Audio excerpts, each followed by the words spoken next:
plus connu sous le nom de Ahmed Ba. Je suis le président du collectif Malika La Bok. Alors, nous avons organisé cette marche d'aujourd'hui pour venir déposer auprès du sous-préfet un mémorandum que j'ai l'honneur de vous faire le résumé. Monsieur le sous-préfet, l'association des habitants de Malika Montagne, Malika La Bok, a été créée par les habitants de la localité pour œuvrer pour la correction du découpage administratif du département de Keur Massar, principalement pour le rattachement de Malika Montagne à la commune de Malika. La situation administrative actuelle de Malika Montagne mérite une attention particulière des autorités au regard de l'attachement de la population à la commune de Malika. En effet, la quasi-totalité de cette population vote à Malika, avec l'un des 3 centres de vote qui est installé en son sein.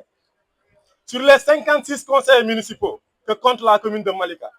les 16 habitent à Malika Montagne. Les Badjanougokh, les relais communautaires, les OCB travaillent tous pour le développement de la commune de Malika. Sur le plan sportif, les 2 associations sportives et culturelles, à savoir l'ASC PASTEF et l'ASC Daradji, compétissent à la zone de Malika et reçoivent annuellement leurs subventions de cette commune. Cette situation de fait met la zone de Malika Montagne dans une situation inconfortable. Nous nous trouvons entre le marteau de la commune de Keur Massar Nord qui nous refuse toute action de développement car nous votons à Malika et l'enclume de la commune de Malika qui est prudente puisque cette zone ne dépend pas administrativement d'elle. Nous sommes ainsi une population lésée et laissée à elle-même. L'insécurité gagne de plus en plus du terrain dans nos quartiers à cause de l'absence de lumière, mais aussi et surtout d'un problème de zone de compétence entre la police de Malika et la gendarmerie de Keur Massar Nord. Une autre incongruité, monsieur le sous-préfet, à signaler, c'est que la commune de Malika compte officiellement 36 quartiers, dont nos différents quartiers, nos 7 différents quartiers. Alors que la commune de Keur Massar Nord compte 109 quartiers sans nos différents quartiers. La démarche entreprise par l'association des habitants de Malika Montagne se veut responsable, administrative et patriotique. Elle a consisté à solliciter des audiences auprès des autorités de toute la chaîne de commandement. Nous avons démarré par être reçus par le sous-préfet, l'ancien sous-préfet. Ensuite, nous avons eu à être reçus en décembre 2024 par le préfet du département de Keur Massar. Nous avons été même jusqu'à être reçus par le ministre de l'Intérieur à travers son gouverneur des gouverneurs au niveau du ministère de l'Intérieur. Monsieur le sous-préfet, nous avons été reçus également par toutes les autorités religieuses de la commune de Malika. L'association a également invité à faire une pétition que nous sommes en train de réaliser. Et l'objectif, c'est d'avoir 75% de signatures pour toutes les populations de Malika Montagne. Par ailleurs, monsieur le sous-préfet, depuis 1 mois, nous constatons la présence d'agents de recouvrement de la commune de Keur Massar Nord au niveau du marché de Malika Montagne et dans les cantines au bord de la route pour, dit-on, encaisser de la taxe municipale. Cela a entraîné une résistance de la population et un risque notoire qui est soulevé et qui est avéré de soulèvement de la population. Nous sollicitons auprès de votre haute autorité, monsieur le sous-préfet, l'arrêt de ces recouvrements le plus rapidement possible, en attendant de sensibiliser les autorités sur la nécessité absolue de corriger les incohérences du découpage administratif. Voilà, monsieur le sous-préfet, l'économie, en tout cas le résumé du mémorandum qui vous sera déposé incessamment. Je vous remercie. Man la Serigne Ba nekk conseiller municipal si commune Malika maa ngi rafetlu manifestation bi tey am population Malika Montagne génn ci découpage bi nga xamante ni mooy suñu diggante Keur Massar depuis 1 mois yi ñun waa Malika Montagne dañoo am ay problème chaque guddi ñu ngi def ay réunion ci problème mu découpage bi nag du tey du léegi depuis 1996 la suñu diggante ak Keur Massar ku ne xam na ni Keur Massar am na 4 maires yu fa jaar te maire yi fa 4e maire yi mooy Adama Sarr mais 3 maires yi yëpp bu ñu musaan ñëw bu ñu ci musaan waxtaan ñoom dañuy bàyyi dem nii diggante Kër Massar Malika foofu jàmm rek moo fi xaj jàmm lañ fay bàyyi te duñ ci def leneen waaye léegi nag maire bi tey jii muy Adama Sarr tey problème bi am lépp moom la barki démb mi ngi ñëw Malika Montagne jël pick-up dugal ci ay nervi ñuy ñëw di violenter population kër Malika ci marché ba te loolu dëgg du yoon ñëw nañ fii réunion nag wax naa ko si kanam muy dégg loolu dëgg du yoon gis nga ay nit dama jàpp ni état sous-préfet préfet gouverneur dañoo war tëddee njaaxaanaay suñu kaw askan ba ñu indil fitna ndax depuis boobu ba léegi askan wi nekk ci jàmm te ñun jàmm la ñu bëgg jàmm la ñuy wër su ngeen gisee tey jii lépp ñu jaarale ko ci yoon autorisation doxu ñaxtu ñëw fii ay nitu jàmm lañ ku ne xam na ni Malika dëkku diine la fii lu fi nit laal diine ji ñëw ni la tegal bàyyil mais bu fekkoon loolu kon keroog bi Adama Sarr defee loolu non ñun population bi dañuy ñëw dal ci kawam problème am fa mais Serigne Magoum Kër Laay tey jii moom moo tax tey jii jàmm jooju tey jii am ci mbir mi kon kooku ñu ngi koy sant bu baax ci gërëm ci loolu ñun daal ñuy wax ñu ni Adama Sarr maire Kër Massar na bàyyi li muy def ñun Malika la ñu dëkk tey Malika la ñu dëkk suba ak ginnaaw suba duñu mës a reculer ci loolu duñ ci mës a reculer tey lañ ci gën a nekk dégg naa nag lundi dégg na monsieur le sous-préfet dégg naa lundi dañ fay ñëw pour jël fa juuti monsieur le sous-préfet maa ngi koy wax ci média adduna bi yëpp média Sénégal média adduna bi yëpp bis buñ fa ñëwee problème bu fa amee jàppal ni ñun duñu responsable ñun jàmm la ñu bëgg jàmm la ñuy wër monsieur le sous-préfet artu leen ba lundi duñ fa ñëw ñu dañ fay jël xaalis préfet yi may wax ni préfet yi ak sous-préfet yi duñu ay juge duñu ay avocat duñu ay magistrat ñun mënuñoo atte président de la république Bassirou Diomaye Diakhar Faye yow képp dong la ñu yaakaar ci lii ak ci taaj bi nga jëm ko Malika Montagne nga jëm koo corriger Malika Montagne nekkoon ci la ma nekkoon maa ngi sant jëpp di gërëm jëpp. Ahmed Ba def na historique bi ñëwaat na ci lu bëree bëri Serigne Ba ñëw na ci version wolof donc ñun liñ ciy wax dañ koy résumer rek ci lu gàtt parce que message bi leer na naññi fii li ñu fi dajalee benn marche la ñu organiser pour contester incohérence territoriale yi am au niveau du département de Kër Massar pour rappel itam lii njëkkul tey mais démarche bi mu ngi doog am tey la ñu mos a autoriser marche ñu wax ci découpage bi loolu nag c'est à saluer du lu ndaw découpage jotale na Malika ak Yeumbeul Nord l'agence nationale de l'aménagement du territoire moo ñëw arbitré bi mu arbitré ñun la mu njëkk a dogal d'accorduñ ci dañoo def recours ba yoon joxaat ñu dëgg découpage jotale na le département de Pikine ak le département de Rufisque te ñoom ñaar ci seeni frontière Malika la ak Tivaouane Peulh ñoom ñaar bi ñu amee loolu tamit l'agence nationale de l'aménagement du territoire ñoo ñëw arbitré Malika yamalewuñ ko woon ci côté boobu li egg rond-point Apix recours bu ñu def moo tax beneen décision génnaat ñu joxaat ko ba ci rond-point Apix te déposé waat na recours sax parce que jàpp na ne dépassé na foofu kon problème mu découpage yàgg naa am Malika mais cette fois-ci contexte bi dañu gis loo xamante ni c'est une première mooy une note boo xamante ni jóge na ci gouverneur wàcc ci nunu marché Malika boobu day léegi commune Kër Massar la bokk am tamit loo xamante ni mën nañ ko koo nangul mooy dañ koo saisir le maire Adama Sarr moo ko saisir mu jël dogal avec les services yi nga xamante ni ñoom la ci consulter foofu ñu jàpp ni incohérence bu ñu war a régler d'abord mooy l'agence nationale de l'aménagement du territoire de découpage yi yëpp ñoom ñoo ñëw def ko donc pourquoi ce troisième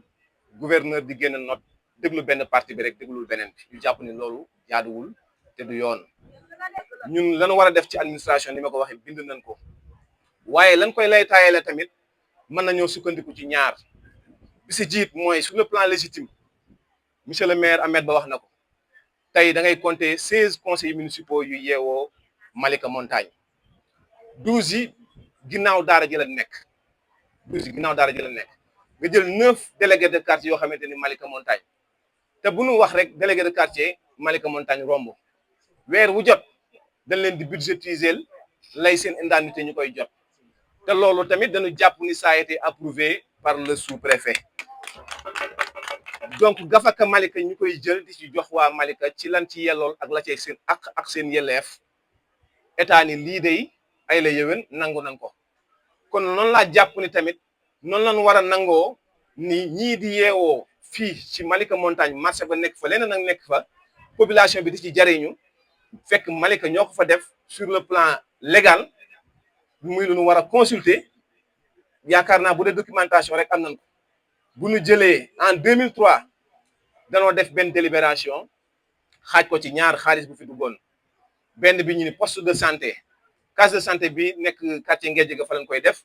beneen bi ñu ni marché Malika bii marché Montagne fa lañ koy def maanaam la pomme de discorde muy marché bi mairie Malika moo ko financé et ça a été approuvé par l'ancien sous-préfet bi fi nekkoon en 2003 donc kon foofu li ñuy wax l'État ne va pas se dédire moom moo dogal lële légalement donc décision bu muy jëlaat tamit ak li ñu ko laytaayal yëpp jàpp na ni war na déglu askan wi dañoo ñëw tey pour nga déglu leen ci loolu décret yi mën nañ ko interroger ndax décret bii nga xamante ni Adama Sarr le maire de Kër Massar moom la jël référence muy 687 2021 boobu dafa départementaliser le département de Kër Massar génneel ko ay frontières am ci département yi mu feggool am na beneen décret bu gën a leer muy 688 2021 boobu boo demee da lay citeel commune par commune foofu nag jàngat bu sew bi fa am mooy boo jëlee Kër Massar benn commune la woon décret boobu ma ko xaaj moo ne bii nord la bii sud bi mu nee bii nord la dafa ko génneel quartier yi nga xamante ni moo fi bokk bi mu nee bii sud la daf ko génneel quartier yi nga xam ne moo fi bokk beneen commune bi ci toppaat décret bi cité waat ko génneel ko ay quartier mooy commune de Jaxaay xam nga la moo tax mu def loolu mooy ñetti communes yooyu ñoo bees ci département mooy Kër Massar xaaj nañ ko ñaar commune Jaxaay ñëw na dolleeku ci foo jaar génneel koy frontière am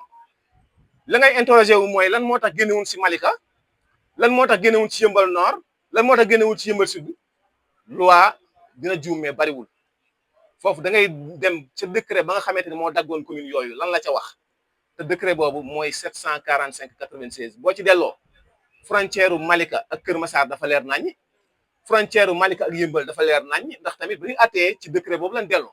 te décret boobu ba tey jii Malika gisagul benn texte boo xamante ni soppi na loolu ndax décret bi ñuy wax cité wul Malika benn yoon ni ko limee ay quartier am foofu daf ko def une interprétation désuète maanaam interprété na ko te waxu ko mu ngi mel ni ñi nekk fii bu leen xaajoon mbooloo mi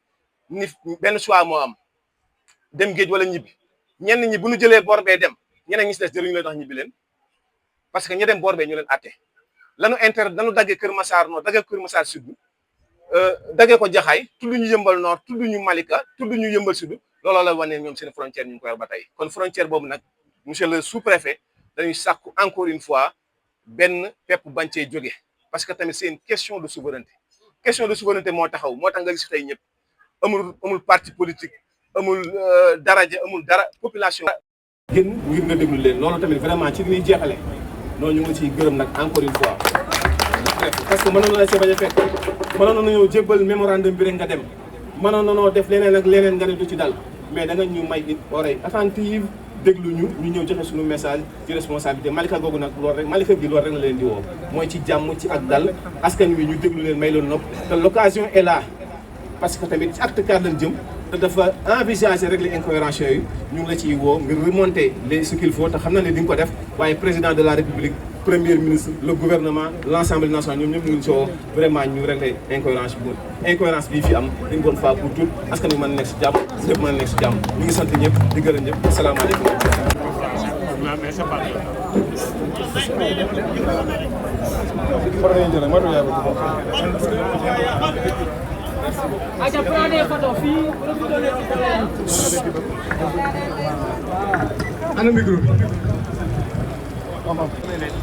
Je voudrais d'abord,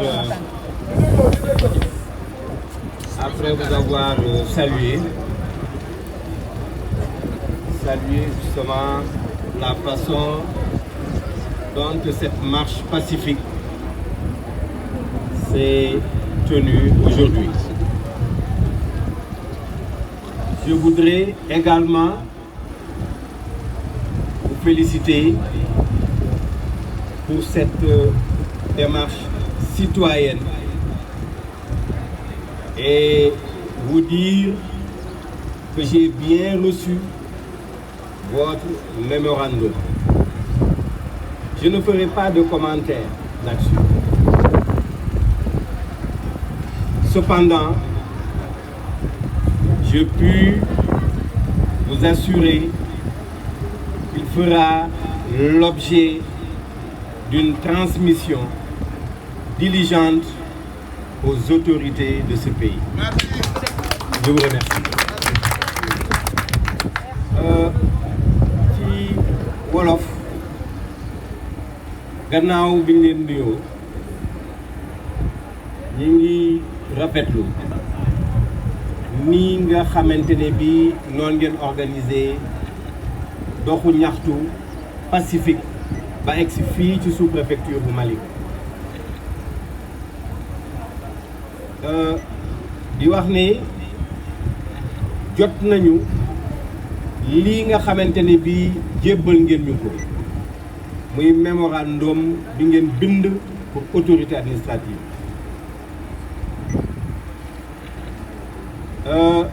duma def commentaire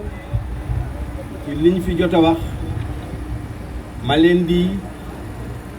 seedeel tout simplement que ne document bii ngeen ma jox bu soobee yàlla ak yonente bi danañ ko jébbal sunuy kilifa di leen sant merci beaucoup. D'essayer de prendre le territoire yi nga xamante ne ci la waa Malika dëkk et puis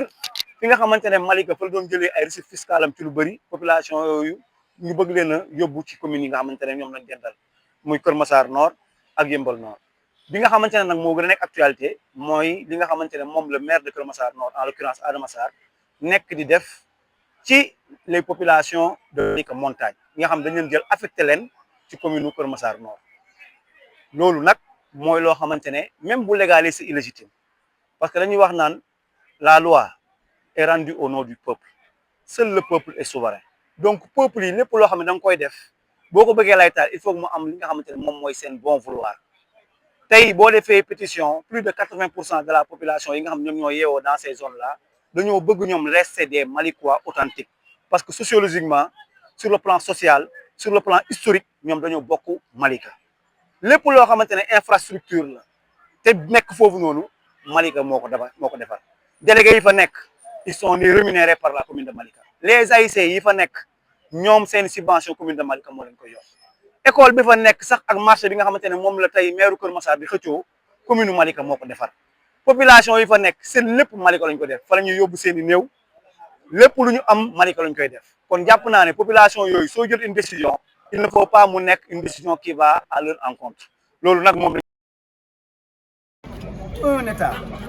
bu fekkee ne dafa ne moom dafay dox ci respect de la constitution moo ko njëkk a wax ne ko lépp looy def na méngoo ak population bi ñu bëgg les populations de Malika dans leur entièreté veulent que le morceau de montagne et même de Yeumbeul bi nga xamante ne aussi Malika Sud nga xam dañu ko jël aussi affecté ko fële nga xamante ne moom mooy Yeumbeul Nord ñooñu dañoo bëgg ñu seen leen Malika parce que du ñu nangu mukk que découpage bi di léser la commune de Malika tey soo jëlee les communes qui composent le département de Kër Massar Malika moo ci gën a tuuti territoire Malika moo ci gën a tuuti quartier Malika moo ci gën a tuuti recette parce que tout simplement Malika n'a pas de territoire bu ñu bëggee nag ñëw morcelé waat ko ñun on va leur dire que ne on ne va pas accepter ça et que acte 4 bi nga xamante ne état bi def na ci ay séminaire def na ko ba pratiquement ñu ngi ci jëm ci lancement bi état wu Sénégal ne corrigé waale imperfection boobu noonu les populations de Malika n'accepteront jamais ñu leen di boole ci commune yi nga xamante ne ñoom dëkkuñu foofu bokkuñu ci donc yaakaar naa ne loolu tey moo nekkoon le message ñu ci adressé nag ñu koy adressé directement sans intermédiaire au président de la République à qui la légitimité revient de régler ce problème-là bu weesoo ci moom on sait que au Sénégal sooy def découpage booy régler une anomalie ça passe par une loi par l'Assemblée nationale on interpelle le président de l'Assemblée nationale ñuy interpeller toutes les autorités aussi yi nekk au niveau du département de Kër Massar à commencer par le préfet et le sous-préfet de l'arrondissement ce qui est légal n'est pas forcément légitime et ils sont là eux pour le peuple et pour les populations disent non à cet acte-là quoi qu'il soit légal mais il n'est pas légitime et seule la légitimité dans un état de droit prime donc nañu nangu ne kon population bi lii la ñu bëgg nañu leen ko defal te yaakaar naa ne Kër Massar Nord déjà am na un territoire et un nombre de quartiers assez consistant pour faire son développement Malika nag mënul dem parce que dañ ko morcelé morcellement boobu nag nañ ne arrêté na te loolu yaakaar naa du ñu nangu te ñun ñi di wax nag gis nga toutes les représentations politiques les associations les mouvements citoyens les gens du forum civil les délégués de quartier les bàjjenu gox ñoom ñëpp ñoo ñëw di waxandoo kon ça veut dire que ni problème bi Malika amu ci divergence kon loolu na ko nit ñi xam ne loolu la ñuy dénk les autorités di wàcc foofu kàddu bi jox mon frère Birane moom aussi mu intervenir si voilà donc loolu daal moo nekkoon le message ñu jaajëfal ñëpp di leen gërëm bu baax Mor Mati donc